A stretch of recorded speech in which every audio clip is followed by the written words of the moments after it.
शुरू किया था मैंने योग क्या है समझने के लिए, योग की जो सीरीज है, योग जो कि हमारे वैदिक शास्त्रों का विजन है, इंसान कैसे परफेक्ट बने। न कि ये सिर्फ मरने के बाद मुक्ति पाने का नहीं, इस जीवन में भी हम फिजिकली, मेंटली, इंटेलेक्चुअली हेल्दी रहें, बैलेंस्ड रहें, समाज में एक अच्छे कंट्रीब्यूटर बन सकें और मरने के बाद भी हमें मुक्ति या मोक्ष की प्राप्ति हो। उसके लिए जो भी प्रोसेस है इसको योग कहते हैं। आगे जाकर वो योग शरीर के, हमारे पर्सनालिटी के अलग अलग एस्पेक्ट्स के हिसाब से अलग अलग नाम से जाने गए। इनको हम हठ योग, कर्म योग, भक्ति योग, ज्ञान योग, राज योग कहते हैं। अल्दो ये प्राचीन शास्त्रों में या आज से कुछ सालों पहले, कुछ सेंचुरी पहले इस तरह के कोई डिविजन्स नहीं थे, और क्योंकि आजकल मार्केट में ये नाम चलते हैं, कर्म योग, भक्ति योग आदि आदि, तो उनको ठीक ठीक समझना जरूरी है। तो इसकी जो मॉडर्न एज में जो पांच तरह के योग चलते हैं, वो है हठ योग, जो कि फिजिकल और मेंटल हेल्थ को बैलेंस करने के लिए हम करते हैं। कर्मयोग, जो अपने कर्मों को करते समय सेल्फलेस एक्टिविटी, सेल्फलेस एटीट्यूड रखें, ईश्वर को अपने सब कुछ जो डूअरशिप है, कर्तृत्व सौंप दें। इस तरह के प्रोसेस को कर्मयोग कहते हैं। भक्ति, जहां अपने ईगो को सरेंडर करें और सब कुछ ईश्वरी है, मैं कुछ नहीं हूं, मैं तुम्हारा हूं, इस भाव के साथ जब हम अपनी लाइफ जीते हैं तो भक्ति डेवलप होता है। और ज्ञान योग जब हम रियलाइज करते हैं शास्त्रों को पढ़ के, और उसको रियलाइज करने के लिए जो योग का हेल्प लेकर के एट द एंड जब हम अपनी रियल आइडेंटिटी को या रियल नेचर को रियलाइज करते हैं, दैट इज कल ज्ञान योग। राजयोग, जिसको आजकल जो कि पतंजलि योग है, जिसमें लाइफ को अलग अलग तरीके से डिसिप्लिन करके मेडिटेशन के अलग अलग प्रोसीजर से हम जब उस हाईएस्ट स्टेट को अचीव करते हैं। ये जो 5 तरह की योगों की चर्चा है, ये कोई अलग अलग योग नहीं है या अलग अलग पाथ नहीं है, ये एक ही है, उपासना, भक्ति, और ये सब उसके 5 अलग अलग अंग हैं, लिम्स हैं। जैसे कोई हाथी को देखने के लिए, जैसे आप स्टोरी जानते हैं, कोई बाजार में एक हाथी आया और वहां 5 दोस्त जो कि पांचों के पांचों ब्लाइंड थे, वो हाथी को भी जानना चाह रहे थे क्योंकि सब लोग बड़े एक्साइटेड थे, ये हाथी है। तो उन्होंने कोशिश की हाथी को समझने की, देख तो नहीं सकते, लोगों से उन्होंने सुना था हाथी कैसे होता है, तो लोगों ने बताया था कि उसका एक सूंड होता है जो ऐसे बांस की तरह होता है, उसके पैर जो होते हैं खंबे की तरह होते हैं, उसके कान जो है वो शिप की तरह होते हैं, आदि आदि। तो पांचों अंधों ने जानने की कोशिश की, तो जिसको जो अंग पकड़ में आया उन्होंने पकड़ा, और जब डिस्क्राइब किया, किसी ने कहा हाथी जो होता है वो खंबे जैसे होता है, किसी ने बोला वो बांस जैसे होता है, किसी को लगा कि ये पेड़ जैसा होता है। तो सबने अलग अलग तरीके से हाथी को डिस्क्राइब किया, पर जब क्योंकि एक दूसरे से कॉन्ट्राडिक्ट था तो कोई किसी को मानने को तैयार नहीं था। और सब सही थे क्योंकि जिसके हाथ में जो आया तो उसने वैसा फील किया, वैसे बताया। तो एक आंख वाले व्यक्ति के पास गए प्रॉब्लम को सॉल्व करने के लिए, तो उसने जब सुना पांचों की अलग अलग डिस्क्रिप्शन, उसने बोला आप पांचों सही बोल रहे हो, बस इन पांचों को मिला दीजिए, जो बनेगा वो हाथी है। योग यही है, जब भी हम स्पिरिचुअल प्रैक्टिस करते हैं इन पांचों की जरूरत होती है। Hatha yoga to make our body and mind strong, karmayoga हमारे एक्शन को, हम जो हमारे प्रॉब्लम के जड़ है, सुख दुख का जड़ है, उसको बैलेंस्ड करें। भक्ति हमारे अपने इमोशन को संसार से हटा के परमात्मा में जोड़े। ज्ञान रियलाइज करें। जब हम सब चीज़ों को परफेक्टली करते हैं तो हम जो स्टेट पर आते हैं, उसको राजयोग कहते हैं। ये पिछले बार हमने इंट्रोडक्शन के रूप में थोड़ा डिस्कशन किया था। आज जो पांचों योगों का एक एक योग की जो डिटेलिंग है, उसकी हिस्ट्री है, उसमें क्या होता है वो समझेंगे। तो आज की जो टॉपिक हम डिस्कशन करेंगे वो है हठ योग। ये हठ योग वही है जो आजकल आप करते हैं, जो बाजार में योगा मैट मिलता है वो हठ योग के लिए ही होता है। जो आजकल घरों में करते हैं या कहीं भी जाकर के आप जो फिजिकल एक्सरसाइज, प्राणायाम आदि जो कुछ भी करते हैं वो एक्चुअली हठ योग है। हठ योग क्या है वो तो हम समझेंगे, जिसमें आप अपनी बॉडी को फ्लेक्सिबल, स्ट्रांग और बैलेंस्ड और माइंड को भी करते हैं, उसको हठ योग कहते हैं। ये हठ क्या चीज होता है? हठ का अर्थ होता है फोर्स, फोर्सफुल, जबरदस्ती। जब आप अपने शरीर और मन को फोर्सफुल स्ट्रेच करते हैं लंबे पीरियड के लिए, तो इसीलिए उसका नाम हठ पड़ा। हठ योग की जो शुरुआत है बहुत पुराना नहीं है, 11वीं सेंचुरी के आसपास ये शुरू होती है।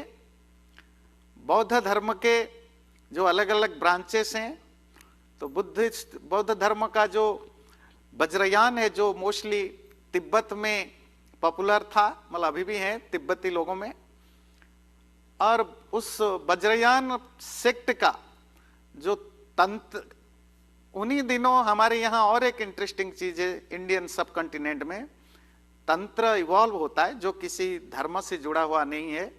तंत्र तो पहले अनटचेबल माना जाता था, क्योंकि जो भी रेगुलर सिस्टम होता है हिंदू, बुद्धिस्ट या जैन धर्म भारत में, जो स्पिरिचुअल प्रैक्टिस है, तंत्र ठीक उसका उल्टा प्रिस्क्राइब करता था।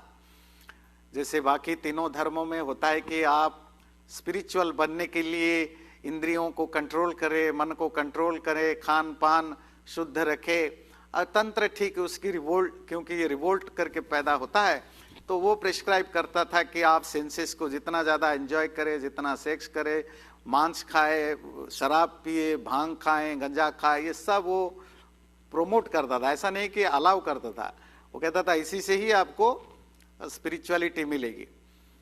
आपकी धर्मों में आपको बताया जाता है कि आप जहाँ बैठे हैं वो परिष्कार हो, शुद्ध हो, क्लीन हो। और तंत्र में प्रिस्क्राइब किया जाता था जितनी गंदी जगह वहाँ बैठो, और सबसे बेस्ट जगह है श्मशान में। श्मशान समझते हैं, क्रिमेशन ग्राउंड में बैठो, साधना करो। तो पूरी जो उल्टी परंपरा है वो तंत्रों में थी। और क्योंकि मेन स्ट्रीम धर्मों में ये व्यवस्था थी कि आपको सेल्फ रियलाइजेशन है ना, इंटरनल प्यूरिफिकेशन के द्वारा सेल्फ रियलाइजेशन से ईश्वर प्राप्ति होगी। क्योंकि इनको उल्टा था तंत्र, वो कहता था आप फिजिकल प्यूरिफिकेशन या फिजिकल बैलेंस के द्वारा ही आपको ईश्वर की भक्ति मिलेगी। वहीं से शुरू होती है बौद्ध तंत्रों में ये हठ योग की शुरुआत होती है। और जो पहला लिटरेचर बुक हमें मिलता है 11वीं सेंचुरी का, जिसका नाम है अमृत सिद्धि, जो अगेन बुद्धिस्ट तंत्र ट्रेडिशन, वज्रयान के तंत्र ट्रेडिशन का एक बुक है, तंत्र ट्रेडिशन। तंत्र सबसे ज्यादा पॉपुलर बुद्धिज्म में इंक्लूडेड हुआ।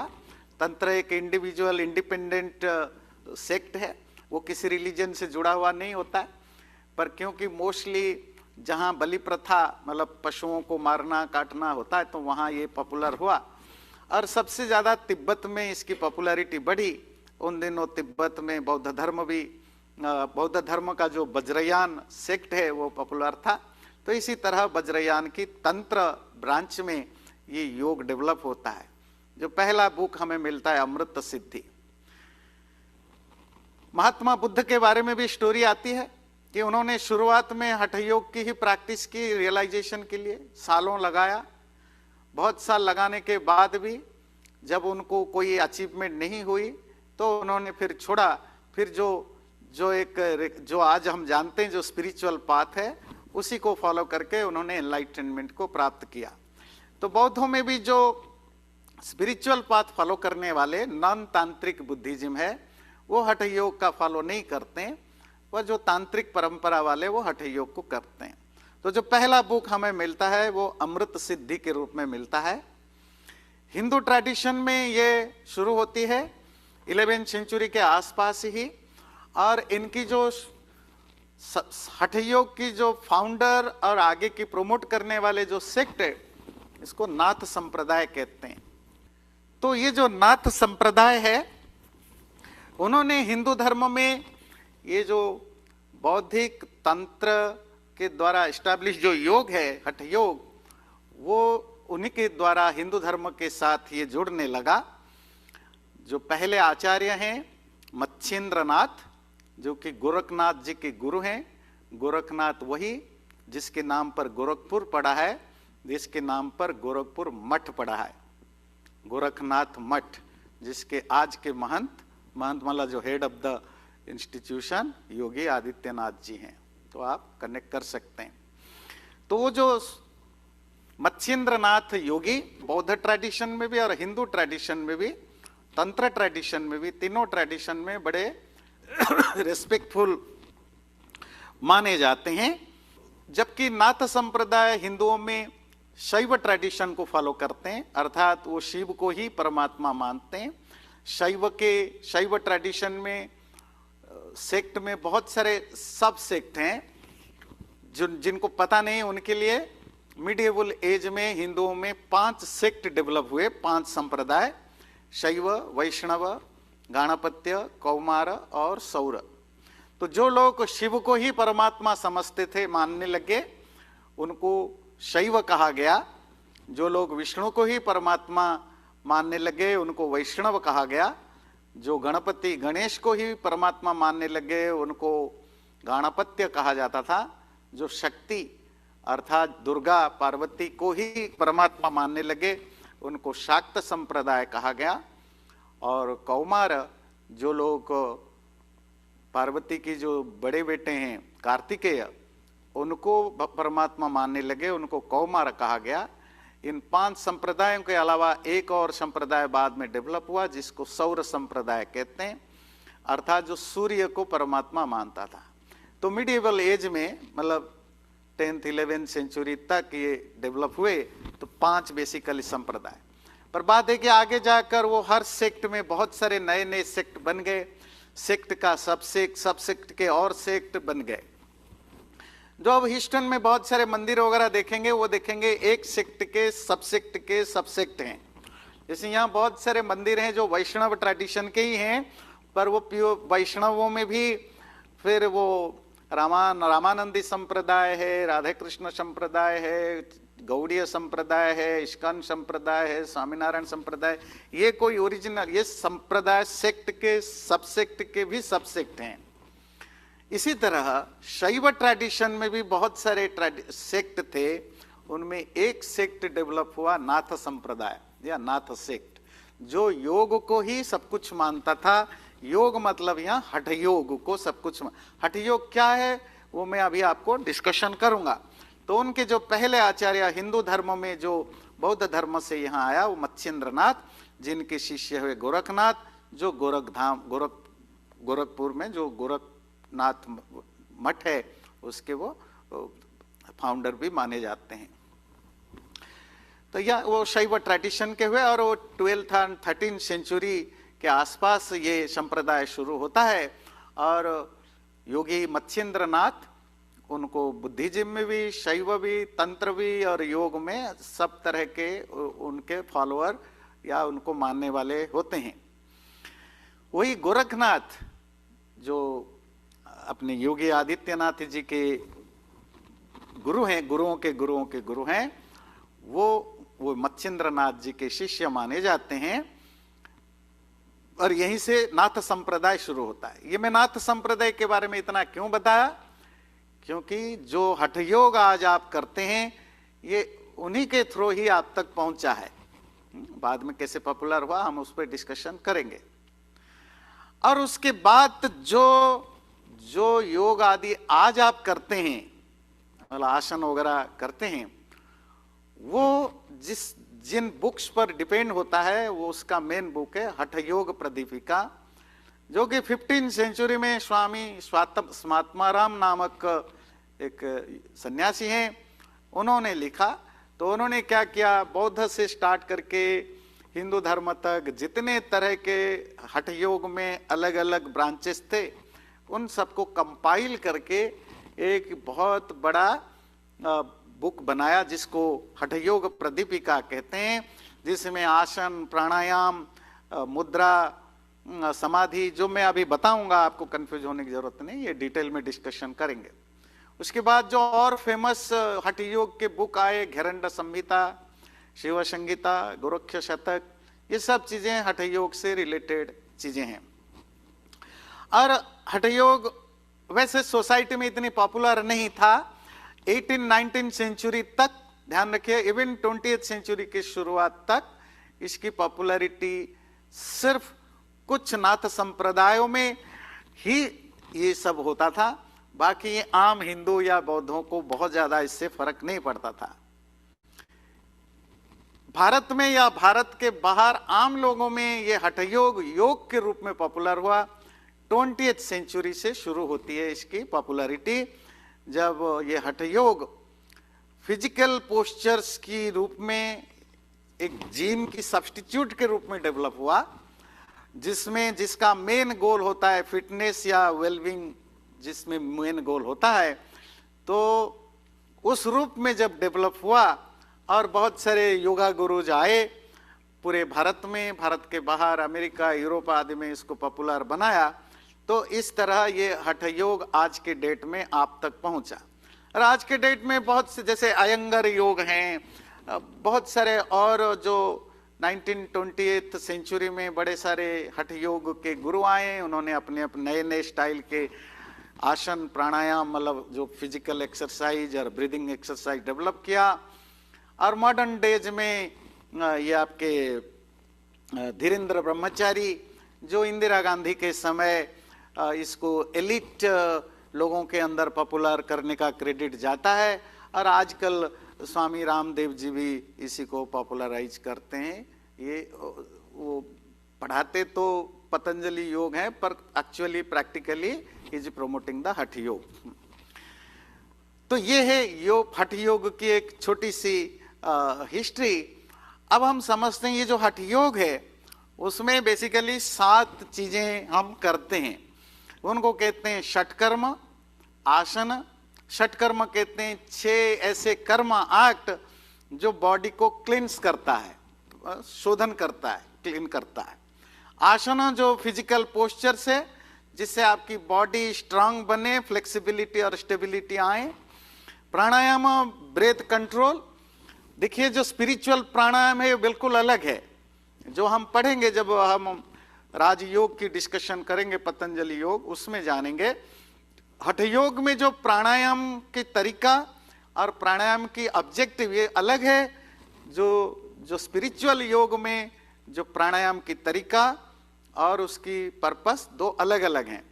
जो आप लोग अनुलोम विलोम, कपालभाति, भ्रामरी आदि करते हैं, ये हठ योग का है, जिसका पर्पस आपको आपकी नर्वस सिस्टम को ठीक करना, बेटर बनाना, हार्ट को, ऑर्गन्स को, बॉडी को, इसको ठीक रखने के लिए, ये सब हठ योग के पार्ट होते हैं। मुद्रा, पोस्चर एक्सरसाइजेस, हाथ और अंगुलियों से जो अलग अलग पोस्चर्स करते हैं एक्सरसाइज, इसको मुद्रा कहते हैं। बंध, ये भी हठ योग का है, जो अपनी इंटरनल एनर्जी को या सांसों को चैनलाइज करके एक पर्टिकुलर जगह पर लंबे देर तक रोकना। और उस बंधों की अलग अलग क्राइटेरिया है, उसमें एक चक्र आती है, उसको हम जानेंगे, चक्रबंध, कुंडलिनी आदि समझेंगे। छठा जो होता है नादानुसंधान, जिसमें अपने अंदर की, जब आप पूरी तरह साइलेंट होते हैं, साइलेंट होने पर आपकी इंटरनली एक नेचुरल साउंड डेवलप होता है, उस नेचुरल साउंड पर मेडिटेट करने को नादानुसंधान कहते हैं। और लास्ट होता है ध्यान या मेडिटेशन। पर अगेन जो हठ योग का मेडिटेशन है उसकी करने की तरीका अलग होते हैं, जो स्पिरिचुअल मेडिटेशन है वो अलग होते हैं। तो इनको हम अभी थोड़ी सी डिटेल में एक एक करके इनको समझेंगे, जिसमें आपकी थोड़ी क्लैरिटी आए। तो पहली चीज है जो षटकर्म। आज भी जब आप योगा सेंटर में या योगा वेलनेस सेंटर में जाएंगे तो आपको, जैसे आप में से बहुत लोग भारत जाते हैं तो योगा वेलनेस सेंटर में 1 हफ्ते की, 15 दिन की आप जाते हैं, वहाँ है ना, वहाँ वो आपको रहना होता है, उनके हिसाब से लाइफस्टाइल जीनी होती है, तो उसमें वो आपको ये 6 चीज जरूर सुबह शाम तो जरूर कराते हैं योगा आसन वगैरह कराने से पहले। पहले होती है धौती, ये उसकी पिक्चर भी है। तो धौती पेट साफ करने के लिए किया जाता है।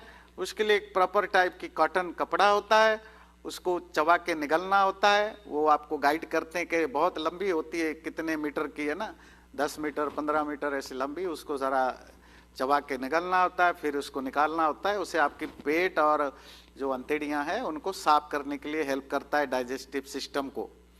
बस्ती जो आपकी ब्लेडर है उसको क्लीन करने के लिए हेल्प करता है। नेति, नाक में जो आप एक तरफ नाक में पानी डालते हैं, दूसरे तरफ निकालते हैं, दूसरे तरह करते हैं, अगले तरह निकालते हैं।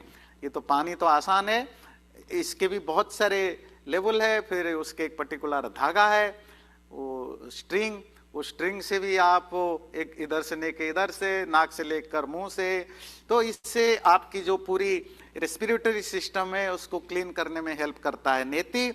त्राटक, आंखों को मजबूत करने के लिए त्राटक किया जाता है। सामने कोई पर्टिकुलर पॉइंट बना दिया जाता है, या कोई दिया जलाते हैं, या कोई मोमबत्ती है ना, कैंडल लाइट जलाते हैं, या कुछ नहीं तो आप अपने दीवार में एक ब्लैक स्पॉट बना देते हैं, कोई स्पॉट, और आंखों को खोल करके आप उस पर आंखें खोल करके रखते हैं, पलक नहीं झपकाते हैं। और तब ये जितने देर तक आप पलक नहीं झपका सकते हैं उतने देर तक आप उसमें फोकस करते हैं, और इस तरह बार बार करते हैं। ये एक आई एक्सरसाइज है, उससे आपकी आई की मसल्स और जो विजन पावर है वो बढ़ता है, ऐसा वो माना जाता है। उसको त्राटक कहते हैं। वो आंखों की एक्सरसाइज होती है और आंखों को क्लीन करता है, क्योंकि जब आप आंखें खुला रखते हैं इस तरह तो आंखों से काफ़ी सारा पानी भी निकलता है। वो पानी जो होती है वो एक तरह के जो आंखों को साफ करता है। नौली जो अबडन, जो आपकी पेट को मसाज करने के काम आता है।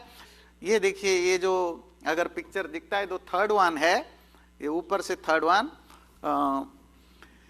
खड़े होकर के सांस बाहर निकाल के पेट को अंदर ले लेते हैं, लेकर के उसको घुमाते रहते, व्हील की तरह घुमाते हैं। वो नौली है, वो पेट को शुद्ध करने के लिए किया जाता है। और जो षट कर्म में, 6 कर्म में जो छठा कर्म है वो है कपालभाति। वो आपकी नाक को क्लीन करने के लिए किया जाता है, जिसमें आप सांस को जोर जोर से निकालते हैं। प्रोसीजर मेरा फॉलो मत करिए, मैं तो अभी सिर्फ आपको थियोरेटिकली बता रहा हूँ। मैं जो बोल रहा हूँ उसको, वो तो आप जहाँ योगा टीचर हैं उनके गाइडेंस में ही जो करना है करिए।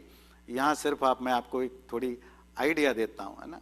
तो त्राटक भी जो मैंने कहा ऐसा जाकर मत कर बैठिए, करना है तो पर्टिकुलर किसी गाइड या योगा टीचर के इंस्ट्रक्शन के हिसाब से करिए, क्योंकि इनके साइड इफेक्ट भी हो सकते हैं, आप गलत करेंगे। तो इसको कहते हैं षट कर्म, है ना। ये षट कर्म होते हैं, इनका मेन पर्पस है कि बॉडी के मेन ऑर्गन्स को क्लीन करते रहना। और जो लोग इसको रेगुलर करते हैं, आप समझ सकते हैं कितना उनका पेट, आंख, नाक, रेस्पिरेटरी सिस्टम कितना क्लीन रहता होगा, तो कितनी सारी बीमारियों से उनको छुटकारा मिलता होगा। उसके बाद आसन आता है। आसन जो डिफरेंट बॉडी पोस्चर्स होते हैं, और इसी कोई आसन का मतलब ही लिटरेरी मीनिंग होता है बैठना या स्थिर रहना, टू बी स्टिल। और वो स्टिल रहना ही, देखो जिम एक्सरसाइज और योग एक्सरसाइज जो इसको आसन कहते हैं, क्या बेसिक फर्क है? योग एक्सरसाइज में जिसको हम आसन कहते हैं, उसमें आप एक पर्टिकुलर पोस्चर में कितना देर तक रह सकते हैं, कितना देर तक रह सकते हैं। जितना देर तक रहेंगे आपके मसल में उतना स्ट्रेच होगा, उतना पेन होगा, इतना पसीना आएगा। और दूसरा है कि आप उसी पोस्चर को आप फास्टली जल्दी जल्दी 10 बार 20 बार करेंगे, और या तो आप सिर्फ एक बार करेंगे और लंबे देर तक करेंगे। दोनों में आपकी मसल स्ट्रेच होते हैं, दोनों में एक्सरसाइज होती है, और दोनों में पसीने आते। पसीना आना समझते हैं, मतलब है कि बॉडी के अंदर फैट बर्न हो रहा है ना। नहीं, पर है कि जिन लोगों को आदत है फटफट फटफट करना, वो योगा में भी फटफट फटफट करते रहते हैं, कूदते रहते हैं, है ना। नहीं, तो पर ये हठ योग नहीं होता है, वो जिम आसन होता है ना। वो जिम स्टाइल होता है। तो जो भी हो, तो आसन की मेन पर्पस है आपकी बॉडी के हर नट बोल्ट और मसल सब कुछ को परफेक्ट रखना, उसके अंदर स्टैमिना डेवलप करना, उनको फ्लेक्सिबल बनाना, ये उसका पर्पस होता है। और उनका जो नाम है वो मोस्टली अलग अलग जानवरों के नाम से होता है। जैसे मंडूकासन, मंडूक मतलब फ्रॉग, मेंढक को कहते हैं। मकरासन, मकर मतलब मगरमच्छ की तरह आसन, आसन मतलब पोस्चर करना। इसी तरह मंडूकासन, मरकटासन जहाँ बंदर की तरह आसन है। तो यू नेम इट, जितने भी। और लास्ट में जो सबसे फेवरेट आसन लोगों का होता है वो है शवासन। शव मतलब डेड बॉडी, है ना, डेड बॉडी की तरह लेट जाओ है ना। आम लोग सबसे ज्यादा परेशान करते हैं योगा टीचर को, शवासन कब कराओगे तो डेड बॉडी की तरह लेट जाना होता है। भुजंगासन है ना, स्नेक की तरह।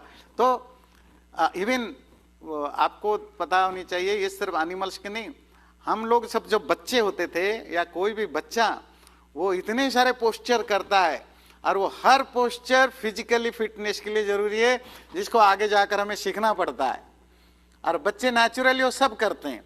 तो ये हठ योग के टीचरों ने वो नेचर को, एनिमल्स को, बच्चों की वो हरकतों को सब ऑब्जर्व करके इनको डेवलप किया आसन के रूप में, आपकी फिजिकल फिटनेस के लिए। उसको आसन कहते हैं। आसन से रिलेटेड दूसरा एक जिसको मुद्रा कहते हैं। मुद्रा का अर्थ होता है ये जो हथेली हैं, हथेली की अंगुलियां हैं, इनके अलग अलग पोस्चर्स जो होते हैं, ये भी पार्ट ऑफ फिजिकल या आपके नर्व सिस्टम वगैरह को ठीक रखने के लिए। और इनके अपने अपने नाम होते हैं, है ना। जैसे ये ज्ञान मुद्रा है, आप इंडेक्स और थंब फिगर को करके ऐसे रखेंगे, इसको ज्ञान मुद्रा कहते हैं। तो शून्य मुद्रा जब आप ये वाला करते हैं, तो मुझे इनका तो ज़्यादा ज्ञान नहीं है, मैं प्रैक्टिस करता नहीं हूँ, नहीं करता हूँ इसलिए नहीं कि कोई मुझे पसंद नहीं है, इसलिए कि लेजी है ना। हर आदमी के अपनी अपनी चॉइस होता है, तो मुझे है ना, इसलिए मुझे इनका ज़्यादा ज्ञान नहीं है। तो सूर्य मुद्रा तो ये करते हैं। अब ऐसा खाली पकड़ लेने से नहीं होगा, वो आपको योगा टीचर सिखाएंगे, उनको कितना जोर से आपको प्रेस करना है, ये तीनों अंगुलियां सीधा होंगी, कितनी देर तक करेंगे। ये जो हठ योग में जो सबसे बेसिक एक प्रिंसिपल होता है कि जब तक आप वो स्वीट पेन फील नहीं करते तब तक आप कर ही नहीं रहे हैं, या कर रहे हैं तो वो गलत कर रहे हैं। मतलब you have to feel that pain. जब स्ट्रेच होगा और स्ट्रेच अपनी रेगुलर लिमिट से ज्यादा होगा, तब जा करके वो परफेक्ट, तब इसका मतलब ठीक कर रहे हैं और उसका इम्पैक्ट होगा। अगर आपको वो पेन फील नहीं हो रहा है वो पर्टिकुलर जगह, तो इसका मतलब आप कुछ और कर रहे हैं जो वो दिखाना चाहते हैं। पर रूल है कि वो pain should be sweet pain. Sweet pain मतलब ऐसा पेन है कि जो आपको अच्छा लगे। होता है ना, जब आपको मसाज मिलता है तो आपको पेन तो होता है, पर that pain you like that pain, है ना। कोई आपको ऐसे दबा देता है तो पेन तो होता है पर अच्छा लगता है। या आप कभी स्ट्रेच करते हैं तो थोड़ी हल्की सी पेन होती है, बट यू फील गुड। ये जो फील गुड स्ट्रेच है, पेन है, ये जरूरी होता है। अगर ये नहीं, और जब तक ये फील गुड पेन नहीं होता है तब तक आपको स्ट्रेच करना चाहिए। इसका मतलब है कि अगर वो नहीं हो रहा है तो आप ठीक से नहीं कर रहे हैं, या आप हल्का फुल्का कर रहे हैं जिसका कोई इम्पैक्ट नहीं। तो ये जो मुद्राएं हैं ये अंगुलियों के द्वारा की जाती है। उसके बाद आती है प्राणायाम, ब्रेथ कंट्रोल। ये कॉन्शियसली अपनी ब्रेथ को रेगुलेट करना होता है। और ये प्राइमरीली 3 तरह की होती है, जिसको हम कहते हैं रेचक, पूरक और कुंभक। रेचक का मतलब होता है सांस बाहर निकालना, और पूरक का मतलब होता है इनहेलेशन, सांस अंदर लेना, और कुंभक का अर्थ होता है रिटेंशन, उसको रोकना। कुंभ समझते हैं, घड़ा को कहते हैं, घड़ा, क्ले पॉट। उसका यूज क्या होता है, उसमें पानी रखने के लिए होता है, पानी जाने के लिए नहीं।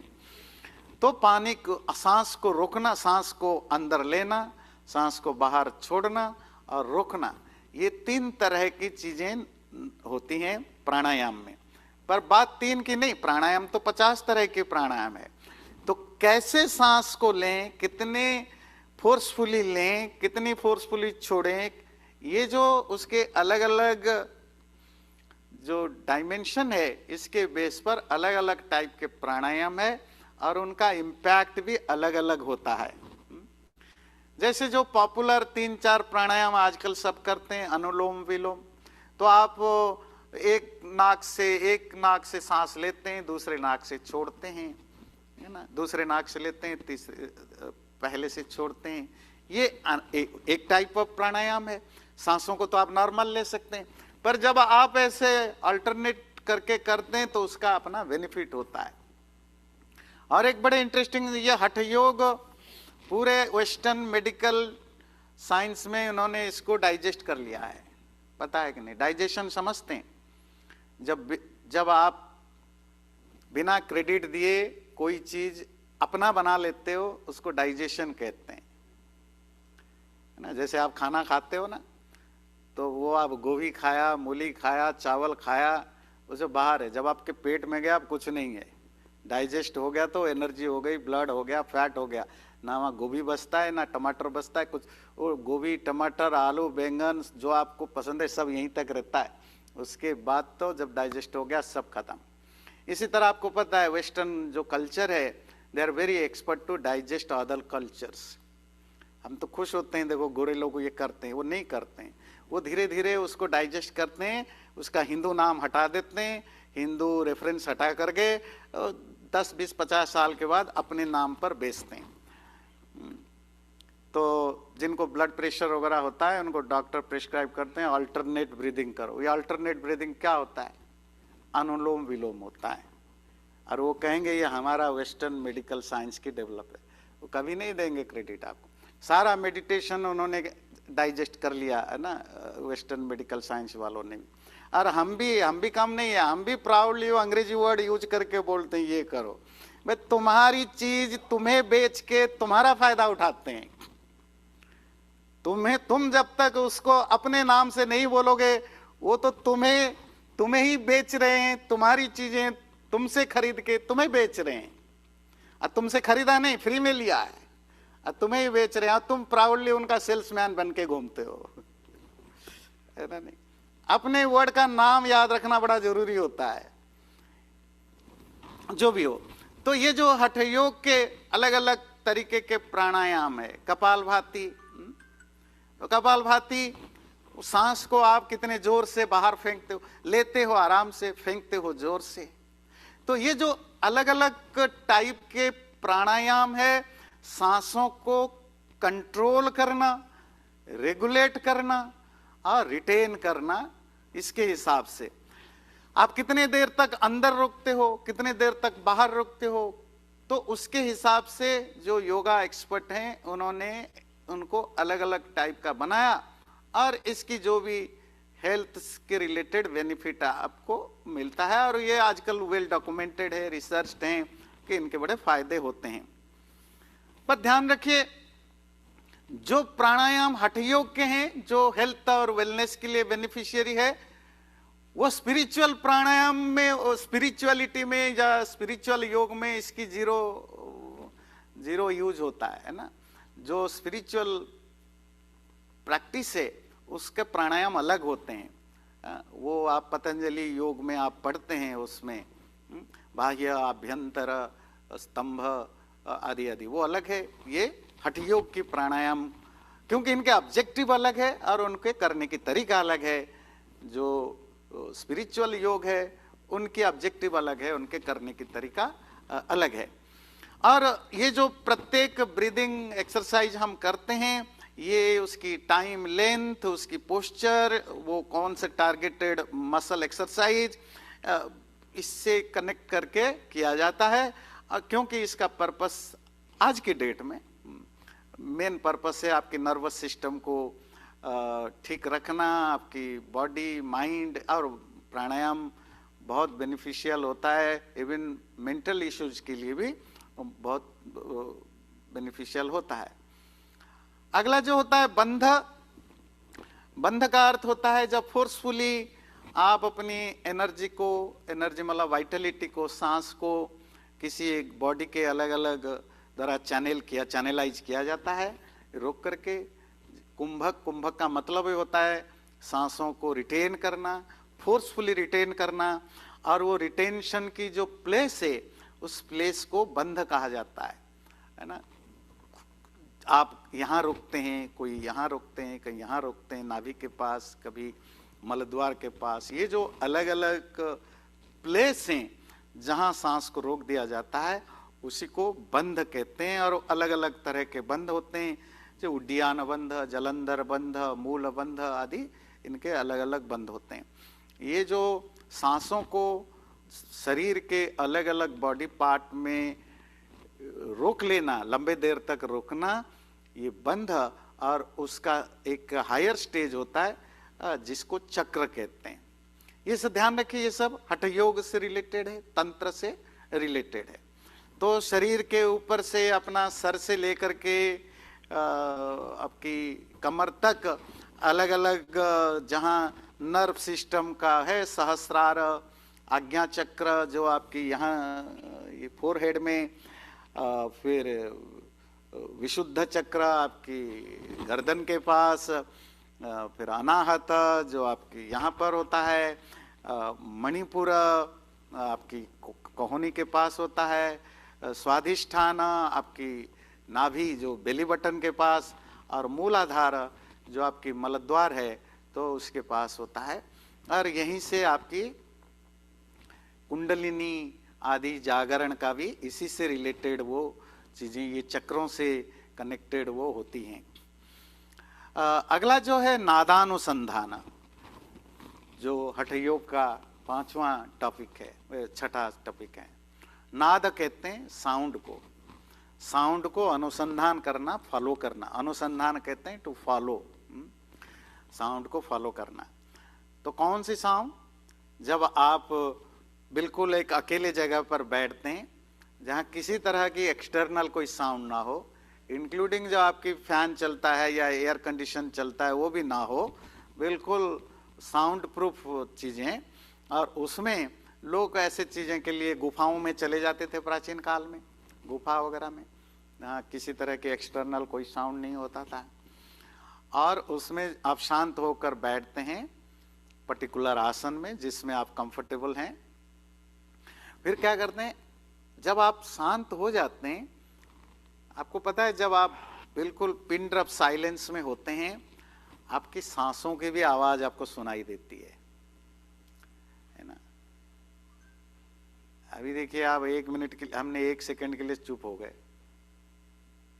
आपको कोई एसी का साउंड सुनाई दे रहा है, जबकि अभी भी माहौल काफी इतनी नॉइजलेस नहीं है। तो जब आप पूरी तरह शांत होते हैं, आपको कोई आवाज नहीं, आपको एक इनर साउंड सुनाई देता है, वो सांसों की नहीं, इनर साउंड, जिसको कहते हैं अनाहत नाद।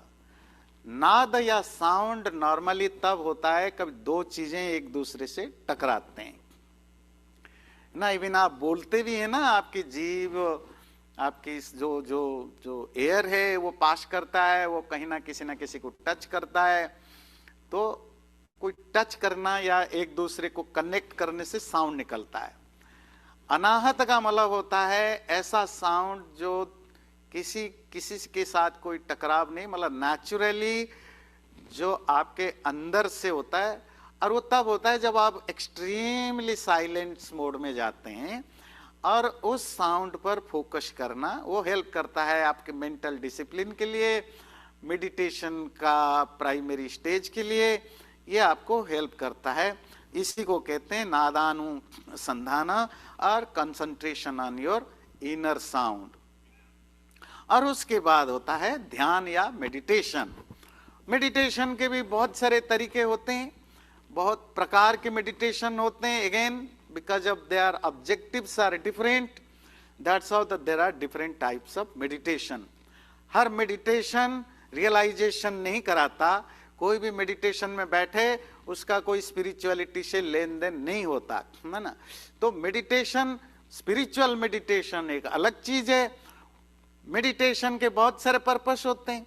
आप अपने माइंड को कूल एंड काम करना चाहते हैं, एक्सटर्नल दुनिया से अपने आप को विड्रॉ करना चाहते हैं, आप अंदर कहीं पर्टिकुलर जगह पर फोकस करते हैं, फोकस्ड माइंड बनाना चाहते हैं, तो क्योंकि मेडिटेशन के अलग अलग ऑब्जेक्टिव होते हैं, तो इसी हिसाब से बहुत सारे योगा मास्टर, योगा गुरु लोगों ने अलग अलग टाइप के मेडिटेशंस डेवलप किया।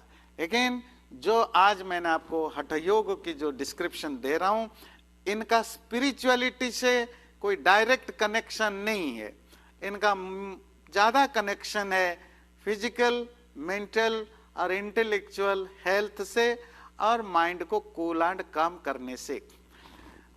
जैसे मैंने शुरू में बताया, हठ योग की शुरुआत तंत्र से होती है। पहले बुद्धिस्ट तंत्र, बाद में हिंदू तंत्र के द्वारा आता है। और तंत्र is was against the main stream something, तो इसीलिए उन्होंने एक पैरेलल सिस्टम योग का डेवलप किया था, जो एक्सटर्नल चीजों पर ज्यादा ध्यान दें।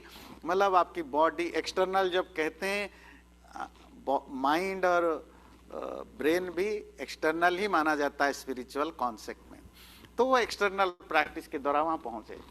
तो क्या ये स्पिरिचुअलिटी के लिए बिल्कुल यूज नहीं, सब कुछ यूज है। अगर ये प्राइमरी लेवल के लिए आप आसन करेंगे, फिजिकली फिट रहेंगे, तो आप जब स्पिरिचुअलिटी प्रैक्टिस करेंगे, आप अगर फिजिकली आपको पेन नहीं है, मेंटली कोई आपको प्रॉब्लम नहीं है, तो आप इजीली स्पिरिचुअलिटी पाथ में जा सकते हैं।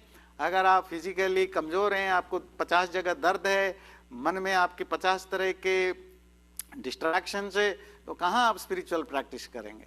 तो डेफिनेटली ये हठ योग आपको हेल्प करता है, आपको आपके लिए ग्राउंड तैयार करता है, फाउंडेशन बनाता है, बॉडी से माइंड को, इंटेलेक्ट को स्ट्रांग बनाता है, फ्लेक्सिबल बनाता है, और कि मेंटली आपको वो तैयार करता है, स्टेमिना डेवलप करता है।